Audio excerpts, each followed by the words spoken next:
Quiero enviar un saludo muy especial a mi amigo Yossi y a Tani, que han vuelto el día de hoy. No tiene nada que ver con el APRA, punto y aparte. Ahora sí, volvamos al tema del APRA, ¿no? Muchísimas gracias. Han vuelto. Yossi se ha ido a Europa. ¿Cómo están las Europas, Yossi? ¿Todo bien? Las europeas no, hermano. ¿Cómo está la economía? Hay inflación. Tú pensando en las europeas. Y estoy encantadísima de llegar hasta tu hogar, de que me puedas ver por las redes sociales, por la televisión, de diálogo con ustedes, donde las opiniones de todos tienen que ser respetados, sí. Y creo que tengo el gran privilegio de tener este micrófono poderoso y el más poderoso del país, donde una persona pueda hablar con mucha libertad. Aya de la Torre decía que el primer poder del Estado no era el Ejecutivo ni era el presidente. Aya de la Torre consideraba de que el primer poder del Estado era el legislativo. ¿Y por qué? Por la sencilla razón de que ellos pueden cambiar las reglas del juego. Es decir, si el día de hoy estas son nuestras reglas del juego y nosotros vamos a jugar así, porque en una competencia, en un trabajo, en cualquier actividad que tú vayas a desarrollar, tienes que tener las reglas claras. En tu trabajo sabes bien cuáles son las reglas claras. En la agricultura, los que sembramos choclo ahorita, por ejemplo, sabemos bien que a nuestros choclos no les puede llegar la helada.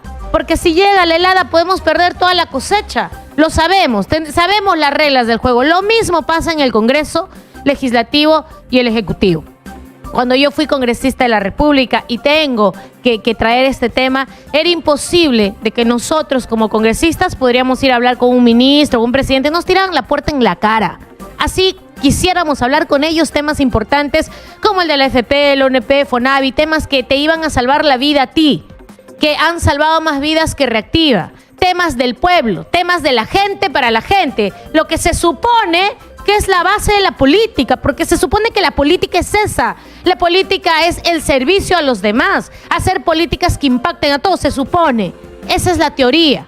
Y en la práctica era totalmente diferente porque nadie nos hacía caso. Teníamos que hablar respecto a los bancos para que se pueda tomar las medidas de otros países respecto a los bancos. No, portazo en la cara, fuera de acá. ¿Quién eres tú? ¿Congresista? Ah, ya, qué bien, me limpio contigo. Este gobierno trata de tender puentes, los congresistas están de espaldas al gobierno, el gobierno hace sus cosas que también son bastante cuestionables y estamos en una situación de lucha constante que a nosotros nos cansa, que va a desgastar a estos poderes del Estado y los que vamos a tener que afrontar las consecuencias somos nosotros como ciudadanos. Las reglas del juego cuando yo era congresista eran las siguientes. El reglamento del Congreso es la base y la madre de cómo tú te tienes que manejar dentro del Congreso. El artículo 86 hablaba de temas específicos respecto a la cuestión de confianza y decía claramente en aquella oportunidad que la cuestión de confianza, una vez presentada, se tiene que admitir y se tiene que discutir y votar en ese mismo pleno, máximo en el siguiente pleno, que la cuestión de confianza solo puede ser presentada por el presidente del Consejo de Ministros, quien tiene que hacer, o cualquier ministro que tiene que ir hasta el Congreso de la República y en voz alzada decir que está de pronto proponiendo una cuestión de confianza. Una cuestión de confianza es una solicitud de una luz verde, es decir, dame luz verde, dame visto bueno para yo hacer esto, o una cuestión de confianza es de pronto algún tipo de situación de controversia entre ambos poderes, como lo que pasó con la ley del referéndum, que ya no tenemos posibilidad de hacerlo. Sin embargo, la cuestión de confianza no puede ser impuesta por ningún congresista y la cuestión de confianza era aprobada. Y digo era aprobada porque las reglas del juego se cambiaron. Era aprobada por la mayoría de congresistas. En el pleno del Congreso, donde van los 130 a discutir, se sometía a la cuestión de confianza, se discutía la cuestión de confianza y se votaba la cuestión de confianza. Eso era hasta cuando yo fui congresista, porque este nuevo Congreso, con Fuerza Popular, lo que han hecho es capturar la Comisión de Constitución y Reglamento. ¿Y qué hace esa comisión? Esa comisión cambia las reglas del juego y cambia las reglas de la Constitución. Por si tú no sabías, este Congreso ya viene modificando cerca de un 38% de la Constitución política actual. Y esto es absolutamente sorprendente porque se supone que ellos no quieren un cambio de Constitución. Un cambio de Constitución dicen e incluso venden la idea de que sería letal para el país, pero sin embargo no le dicen al país, oye, ya vamos cambiando la Constitución en los términos que a nosotros nos interesa. Y van cambiando la Constitución y no solo la Constitución, sino las reglas del juego. Porque ahora el artículo 86 ya no es el mismo de antes, ese de la cuestión de confianza. Ahora la cuestión de confianza puede ser inaceptable, puede ser inatendible, puede ser improcedente y le han puesto un montón de terminologías para protegerse y no hacer de que los presidentes ejerzan su derecho de disolución o cierre del Congreso, lo que ha hecho Fujimori, lo que ha hecho Vizcarra. Porque el mismo artículo 86, el de antes, decía que si le niegan, le rechazan o le rehúsan 2 veces la confianza, el presidente tenía expedito el poder disolver, cerrar el Congreso. Reafirmado además por el artículo 134 de la Constitución Política del Perú, que dice lo mismo, que el presidente tiene la facultad constitucional de cerrar el Congreso después de 2 crisis de gabinete, crisis ministeriales. ¿Qué quiere decir? Después de 2 rechazos, rehusamientos o negaciones de confianza.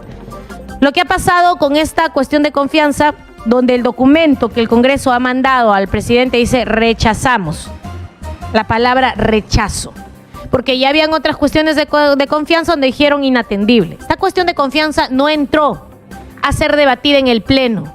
Y muchos dijeron, pero eso no está faltando el reglamento. No, porque ellos cambiaron las reglas del juego. Ahora, solo los 5 congresistas que pertenecen a la mesa directiva, que es presidente más 3 vicepresidentes, los 4 congresistas que pertenecen a la mesa directiva, solitos pueden tomar decisión por los 130.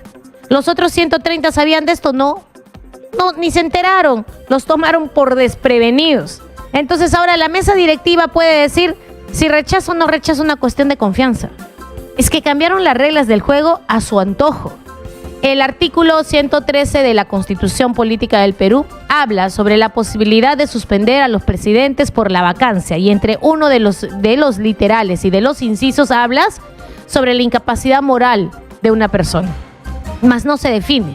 La OEA cuando vino y analizó dijo, me parece que es muy escueto, muy vacío, muy básico lo que en Perú es una incapacidad moral. ¿Cómo se define la incapacidad moral?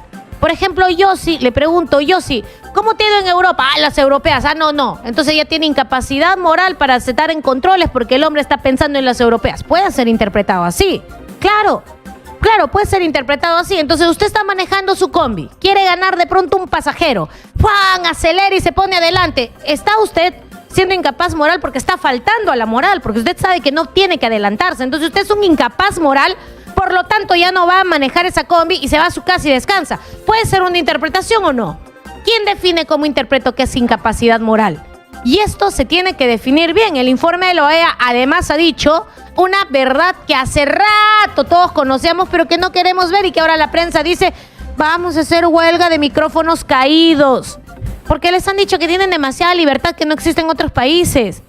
Que hay una sospecha, ustedes ya sentencian. Y gracias a Dios, el nuevo presidente del Poder Judicial ha dicho, me encanta el señor Arévalo, de verdad. Elvia Barrios ha sido nefasta en tu gestión. El Poder Judicial ha sido nefasto. Gracias, no hay carita feliz para ti. Cierra la puerta al salir.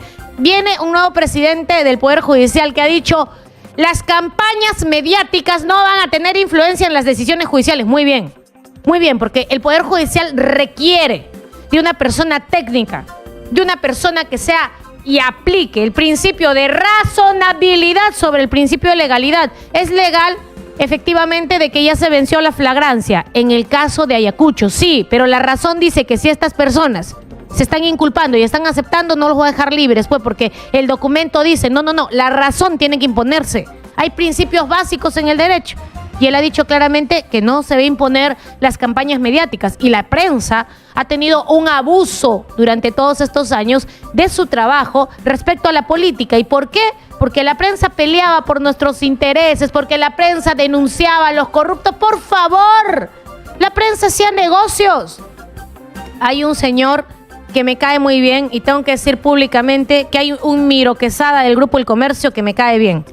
Te juro, está increíble, ¿no? Dos primos que me caen bien. Pablo, uno de ellos, y el otro no me acuerdo, debe ser tacañito, por eso no me acuerdo su nombre. Pero estos 2 Miro Quesadas han cuadrado al Graña Miro Quesada que ahorita está en la cabeza del Grupo El Comercio y le han dicho, por tu culpa, por tu apellido, Graña, es que nuestro apellido se ha visto enlodado. Por tu culpa es que hoy somos vistos como un medio de comunicación corrupto.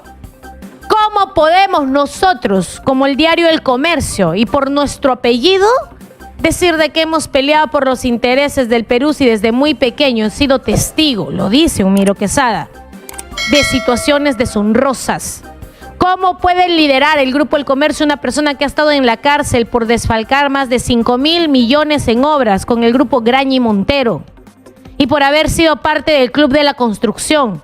Y que ahora nosotros nos decimos defensores de la democracia, defensores de la verdad. Si lo habríamos sido, dicen la carta de un Humiro Quesada a otro Humiro Quesada. Nosotros no habríamos permitido que Odebrecht ingresara, y menos aún usted habría sido el brazo operativo de Odebrecht en el Perú, porque efectivamente este Graña Humiro Quesada fue el brazo operativo de Odebrecht. Aparte de manejar de pronto información, manejó negocios.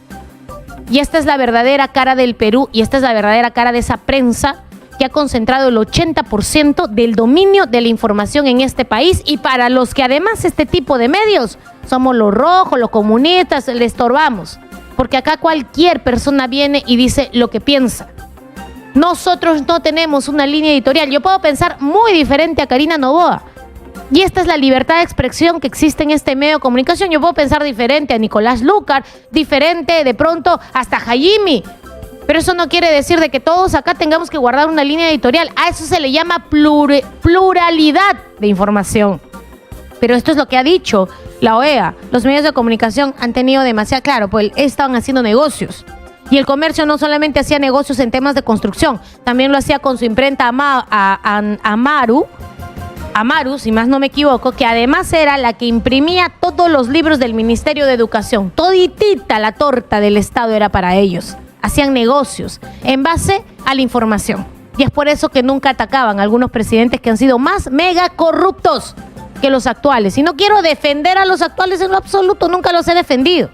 Si hay negocios truchos, está bien que la fiscalía vaya y los investigue, pero ¿y por qué no se dice nada de los negocios del primo hermano de Salvador del Solar, que se levantó miles, cientos de millones en época de pandemia? A ver, ¿por qué la prensa no dice por qué los hermanos de Salvador del Solar entraban como Pedro en su casa en los ministerios? ¿Por qué la mamá de Salvador del Solar es conocida entre todos por ser una gran lobista? Las cosas hay que decirlas como son. Hay que decirlas como son. ¿Quién los investiga? No, tienen apellido, ellos tienen llegada, por favor. Las coronas y los privilegios en este país tienen que caer, y a todos se les tiene que medir con la misma vara. Para alguien es un secreto que los señores ganaban millones y millones y millones y millones de salud junto con Molinelli, y tenían un gran negociado de las carpas que nos dieron por hospital y que se tiraron la plata que se prestaron del Estado para alguien. ¿Eso es un secreto? No. ¿Pero lo escuchaste en algún medio de comunicación? ¿Lo has visto en un titular? ¿Lo has visto en un informe? ¿Lo has visto en un dominical? No, porque ellos son sagrados, privilegiados, vacas sagradas. Acá la única que habla de eso soy yo, y porque tengo la libertad de hacerlo, y en mis redes sociales igual, pero la fiscalía ni los toca. Los señores son protegidos, son tremendos guerreros saiyajines, pues, con protección. Así como lo escuchas. Sí, así es el país. Y el país además se ha caracterizado por otro tema muy importante, que es que a pesar que vemos el mal delante, ahí nos gusta irnos. Nos gusta irnos. Y hemos visto que de pronto los fujimoristas durante todo este tiempo en el Congreso han peleado por ti. A ver, Juan, tú que me estás escuchando, María, Ana, todos ustedes que me están escuchando en los mercados, me están escuchando en la chacra, anteriormente los fujimoristas han luchado por ti, por tus derechos. Te voy a poner de ejemplo a un ex congresista fujimorista con poder, que casi se hace presidenta, Keiko Fujimori. Cuando era congresista luchaba por ti, levantaba la voz por los más pobres, se peleaba con medio mundo para sacar leyes para ti. Dime, contesta pues, habla pues. No, ¿verdad? Nunca la viste luchar por ti, nunca la viste pelear por ti, a pesar de que tenía el poder de una curul. Nunca la viste trabajar, pero ¿sabes? Casi se vuelve presidenta del Perú. Sí, casi. ¿Por qué? Porque tenía el apellido, porque tenía eso de heredado. Pero en realidad, ¿qué ha hecho en su vida? ¿Qué nos ha demostrado en su vida, en su accionar, en su vida pública? Que se faltó al Congreso 500 días. No le interesaste jamás. Jamás. Y hoy no le interesamos a los del Congreso. He estado escuchando a Ernesto Blum, ex Tribunal Constitucional, que ha entrado a ser tribuno y que ha sido presidente del Tribunal Constitucional por venia de los fujimoristas, y que luego los fujimoristas le cobraron el favor cuando gracias a él sale libre por el Tribunal Constitucional, no por el Poder Judicial, sale libre Keiko Fujimori, que debería estar en la cárcel, pero gracias a él ha salido libre Nadine Heredia, Ollanta Humala, porque el señor Blume nunca le interesó a la gente. El señor es un recontravendidazo y que me denuncie, que me mande mi carta notarial y lo que fuera.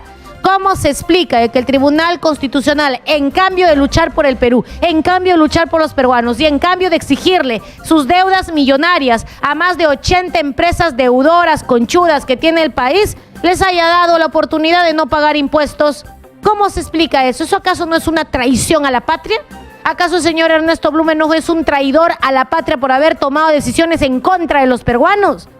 Porque con esa plata que ellos le exoneraron a las grandes empresas y le dieron la facultad de no pagar, de decir paga, pero la deuda no es exigible, paga cuando puedas y cuando no quieras, olvídate, con esa plata se pudieron hacer hospitales, escuelas, carreteras.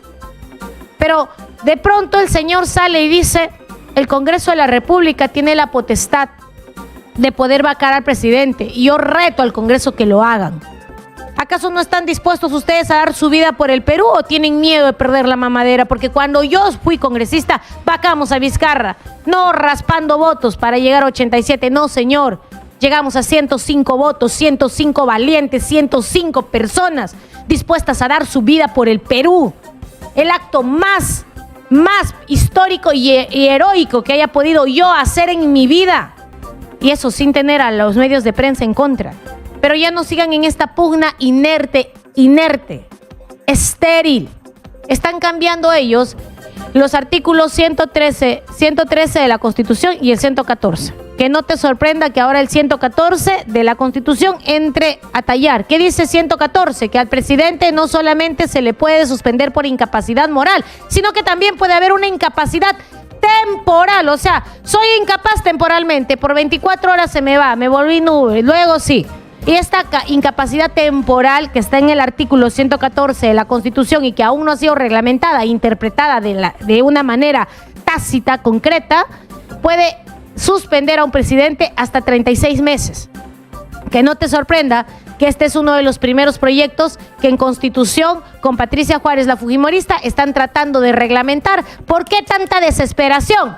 ¿Sabes por qué? Mi opinión personal. Hay grandes negociaciones de contratos ley que se van a vencer. Grandes mineras que van a tener que nuevamente negociar con el Perú para que sigan ellos explotando nuestros minerales y que además quieren grandes beneficios como los que han tenido. Esos contratos ley, y lógicamente, te van a hacer creer de todo, para que puedan sacar a los que podrían sacar cara por el Perú. Los que podrían sacar cara por el Perú. El presidente de la República tiene que responder por todas sus acusaciones, como lo tienen que hacer todas las personas.